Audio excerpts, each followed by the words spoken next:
Hello student, स्वागत है आपका अपने यूट्यूब चैनल गुरुकुल पे। तो स्टूडेंट, आज हम आपके लिए लेके आए 8 गेट अभ्यास पुस्तिका। स्टूडेंट, इसमें सारे क्वेश्चंस आपके लिए इंपॉर्टेंट दिए गए हैं और साथ ही में क्वेश्चंस के आंसर में आपको बताएंगे, इसलिए वीडियो को लास्ट तक अच्छी तरह ज़रूर देखें। यहाँ आपका 8 गेट अभ्यास पुस्तिका कक्षा 8 के आज आपके लिए लेके आए। इसमें हम पूरा सामाजिक विज्ञान का आपको सॉल्व करके बताएंगे। स्टूडेंट, इसमें सारे लेसन आपको दिए गए हैं और सारे लेसन के हम आपको क्वेश्चंस के आंसर भी बताएंगे, इसलिए वीडियो को लास्ट तक अच्छी तरह ज़रूर देखें। कक्षा 8 विषय सामाजिक विज्ञान की आज हम आपके लिए वीडियो लेके आए। स्टूडेंट, सामाजिक विज्ञान का फर्स्ट चैप्टर देख लीजिए, सेकेंड अध्याय 2। अध्याय 2 का नाम आपको क्या दिया है? व्यापार से साम्राज्य तक कंपनी की सत्ता स्थापित होती है। स्टूडेंट, ये आपका लेसन का नाम, आपको यहाँ पे चैप्टर का नाम, सेकंड चैप्टर का नाम यहाँ पे आपको दिया गया है। तो हम इसका फर्स्ट क्वेश्चन देखेंगे। फर्स्ट क्वेश्चन क्या है? किस पुर्तगाली यात्री द्वारा भारत तक पहुँचने के लिए समुद्री मार्ग का पता लगाया था? स्टूडेंट, ये आपका फर्स्ट क्वेश्चन है सेकंड पार्ट का, जो कि आपका पार्ट का नाम भी यहाँ पे दिया गया है। इसका फर्स्ट क्वेश्चन आप देख सकते हो। इसी के बाद में इसका क्वेश्चन भी आपको यहाँ पे नीचे बताऊंगी, इसलिए पहले आप क्वेश्चन देख लीजिए, उसके बाद आंसर भी मैं आपको बता दूंगी। सेकंड क्वेश्चन देखेंगे हम। सेकंड क्वेश्चन क्या दिया है? इजाज़तनामे से क्या आशय है? ये आपका सेकंड क्वेश्चन दिया गया है सेकंड पार्ट का आपका। इसका उत्तर भी मैं आपको नीचे बताऊँगी। इसी के बाद हमारा नेक्स्ट क्वेश्चन क्या है? तीसरा, बक्सर के युद्ध के क्या परिणाम हुए? स्टूडेंट, ये आपका तीसरा क्वेश्चन भी आपको यहाँ पे दिया है। इसका आंसर भी आपको वीडियो में नीचे मिल जाएगा। स्टूडेंट, ये सारे क्वेश्चंस आपको यहाँ पे 3 क्वेश्चंस दिए हैं और अब हम इनके आंसर देखेंगे। तो पहला प्रश्न आप देख लीजिए। पहला प्रश्न क्या था हमारा? पहला प्रश्न था किस पुर्तगाली यात्रा द्वारा भारत तक पहुँचने के समुद्री मार्ग का पता लगाया? तो स्टूडेंट, इसका आंसर आप देख सकते हो, यहाँ पे लिखा है। इसका उत्तर आपको पूरा वास्को डी गामा पुर्तगाली यात्रा द्वारा भारत तक पहुंचने के लिए समुद्री मार्ग का पता लगाया।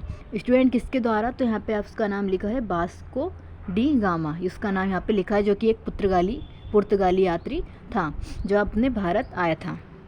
इसी के बाद हमारा सेकंड क्वेश्चन था। तो सेकंड क्वेश्चन था हमारा इजाज़तनामे का आशय। तो इजाज़तनामे आपका यहाँ पे लिखा है। इजाज़तनामे से आशय था इंग्लैंड की कोई और व्यापारिक कंपनी पूरब से में ईस्ट कंपनी से होड़ नहीं कर सकती। यहाँ पे इजाज़तनामे का आशय ये पूरा आपको यहाँ पे क्वेश्चन के आंसर में दिया है। इसी के बाद हम नेक्स्ट क्वेश्चन देखेंगे। बक्सर युद्ध का जो आपका नेक्स्ट क्वेश्चन था, उसका आंसर आप देख लीजिए। बक्सर युद्ध का सबसे महत्वपूर्ण परिणाम भारत की सर्वोच्च शक्ति सम्राट शाह आलम, उसका नवाब वजीर बंगाल का नवाब संयुक्त रूप में पराजित हुए। यह आपका बक्सर युद्ध के कारण आपको दिए गए हैं। स्टूडेंट, ये तीनों क्वेश्चंस के आंसर आपको यहाँ दिए हैं। इसी के बाद हम चौथा क्वेश्चन देखेंगे। तो चौथा क्वेश्चन आपका क्या दिया है? पानीपत की तीसरी लड़ाई क्यों महत्वपूर्ण है? स्टूडेंट, इसका आंसर भी आपको दिखाया जाएगा। पहले आप क्वेश्चन देख लीजिए। पांचवा क्वेश्चन क्या है आपका? यूरोप में के बाज़ारों में भारत की किन वस्तुओं की मांग अधिक है? तो स्टूडेंट, इसका आंसर भी मैं आपको बताऊँगी। इसी के बाद हम छठवां क्वेश्चन देखेंगे। छठवें क्वेश्चन में आपको क्या दिया? सहायक संधि की शर्तें क्या थी?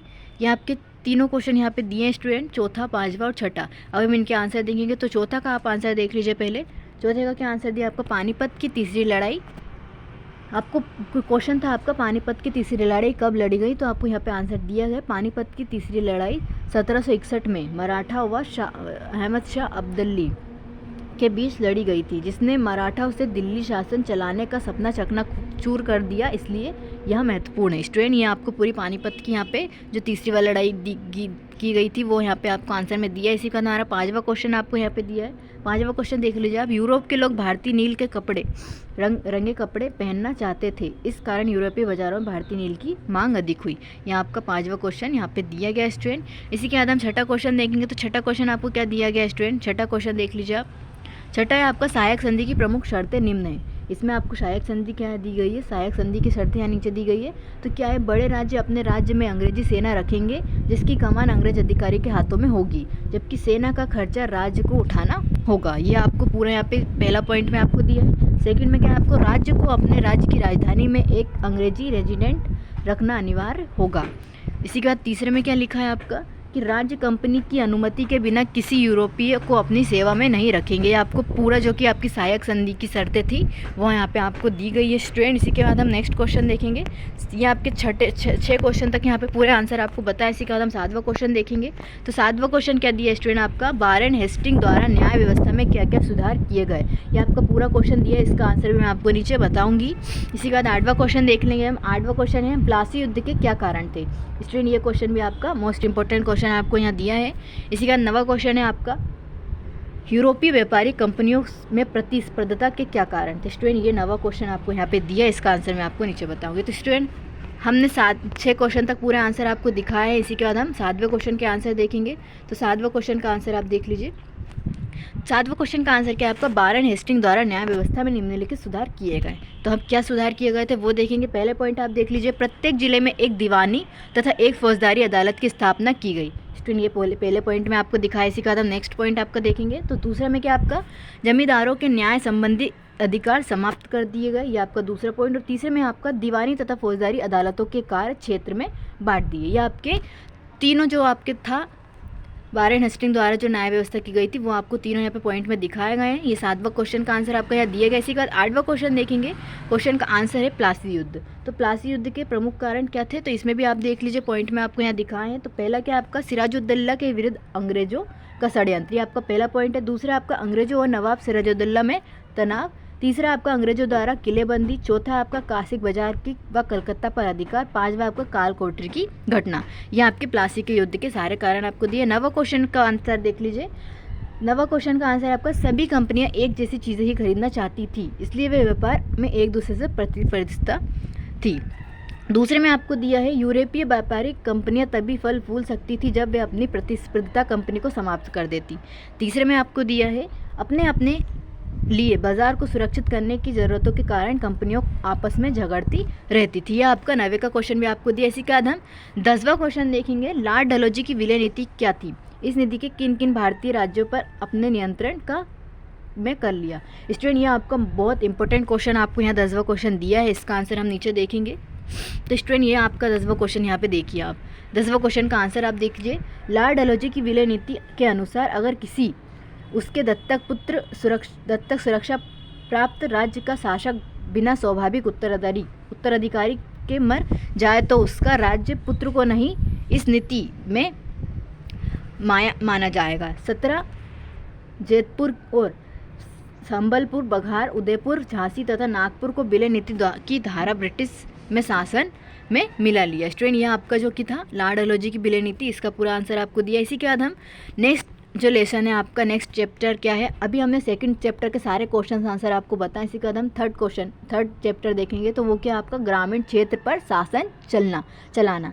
स्टूडेंट इसके आंसर हम सारे देखेंगे, आपको सारे क्वेश्चन आपको बताएंगे अच्छी से। तो पहला प्रश्न देख लीजिए, बंगाल में कंपनी द्वारा खरीदी जाने वाली वस्तुओं का मूल्य 2 गुना क्यों हो गया।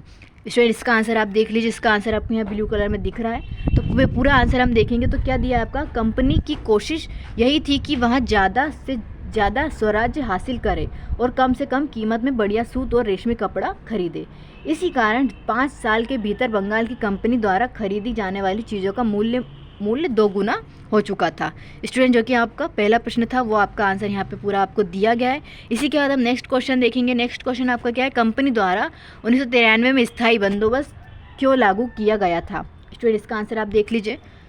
कंपनी द्वारा 1993 में स्थायी बंदोबस्त पर कर वसूलने के लिए लागू किया गया था। किस लिए गया था, कर वसूलने के लिए। स्टूडेंट तो इस यहाँ ईस्ट इंडिया कंपनी द्वारा बंगाल के जमींदारों के बीच कर वसूलने से संबंधित एक स्थायी व्यवस्था हेतु सहमति समझौता था। इसे लॉर्ड कॉर्नवालिस द्वारा 22 मार्च 1993 को लागू किया गया। स्टूडेंट क्यों किया गया था, तो एक कर वसूलने के लिए किया गया था। किसके बीच में, जमींदारों और ईस्ट इंडिया कंपनी द्वारा के बीच में। और किसने लागू किया था, तो लॉर्ड कॉर्नवालिस द्वारा 22 मार्च 1993। आप अच्छे से ध्यान रखिएगा। दूसरा क्वेश्चन। इसी के बाद हम नेक्स्ट क्वेश्चन देखेंगे। तीसरा क्वेश्चन आपको दिया, बंगाल अर्थव्यवस्था के गहरे संकट से आने वाले से किसानों पर क्या प्रभाव पड़ा। स्टूडेंट ये आपका तीसरा क्वेश्चन दिया, इसका आंसर देख लीजिए। कारीगर गांव छोड़कर भाग रहे थे क्योंकि उन्हें बहुत कम कीमत पर अपनी चीज़ों कंपनी पर जबरन बेचनी पड़ती थी। किसान अपना लगान नहीं चुका पा रहा था, इसलिए वे बंगाल अर्थव्यवस्था पर गहरा संकट पड़ा। इसी के बाद हम नेक्स्ट क्वेश्चन देखेंगे। तो चौथा क्वेश्चन आपको यहाँ दिया गया है। चौथा क्वेश्चन क्या है, अंग्रेज भारतीय किसानों को विभिन्न भागों में किस प्रकार फसलें उगाने को मजबूर करते थे और क्यों। इसका आंसर आप देख लीजिए स्टूडेंट। तो इसका आंसर आपको नीचे दिया है। अंग्रेज भारतीय किसानों को बंगाल में परसन, असम में चाय, संयुक्त राष्ट्र वर्तमान मतलब यूपी जो वर्तमान में है आज में गन्ना, पंजाब में गेहूँ, महाराष्ट्र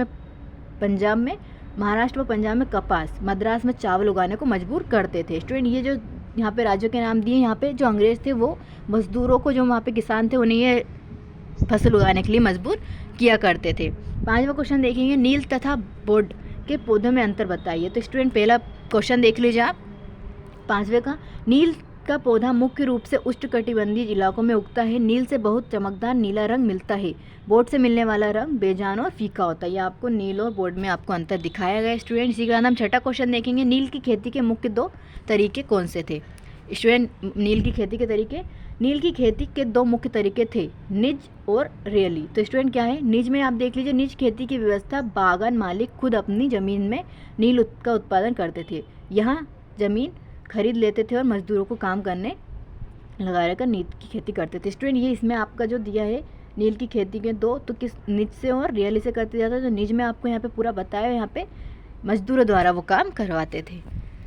इसी का 7वां क्वेश्चन देखेंगे, नील के व्यापार बढ़ाने के लिए अफसर और व्यावसायिक एजेंट किस प्रकार कार्य करने लगे। इसका आंसर देख लीजिए, जैसे जैसे नील व्यापार फैला, कंपनी के अफसर और व्यावसायिक एजेंट के उत्पादन में पैसा लगाने लगे। समय बीतने के साथ कंपनी के बहुत सारे अधिकारी नील के अपने कारोबार पर ध्यान देने के लिए अपनी नौकरियां छोड़ दी। आपका नील का 7वां क्वेश्चन आपको यहाँ दिया गया स्टूडेंट।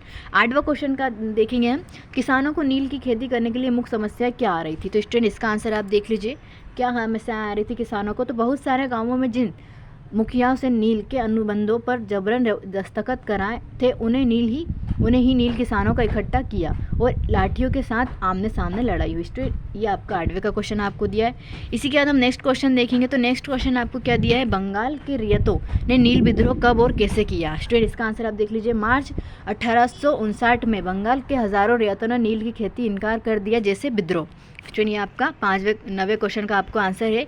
तो ये नीचे भी देख लीजिए, फैला रियतों ने बागान मालिकों से लागत चुकाने के लिए इनकार कर दिया। वे तलवार, भाले और तीर कमान लेकर नील की फैक्ट्रियों में पर हमला करने लगे और औरतें अपने बर्तन लेकर लड़ाई में कूद पड़ी। यह आपका 9वें क्वेश्चन का आपको पूरा आंसर दिया है। 10वां क्वेश्चन देखेंगे हम। 10वां क्वेश्चन क्या है आपका, महात्मा गांधी के चंपारण आंदोलन की शुरुआत किस बात को लेकर हुई। स्टूडेंट, ये आपका 10वां क्वेश्चन यहाँ पे दिया आपको महात्मा गांधी का।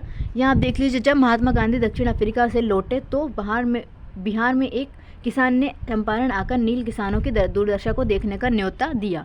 1917 में महात्मा गांधी का यह दौरा नील बागान मालिकों के खिलाफ चंपारण आंदोलन की शुरुआत थी। स्टूडेंट, कब हुआ था, 1917 में चंपारण आंदोलन प्रारंभ हुआ था।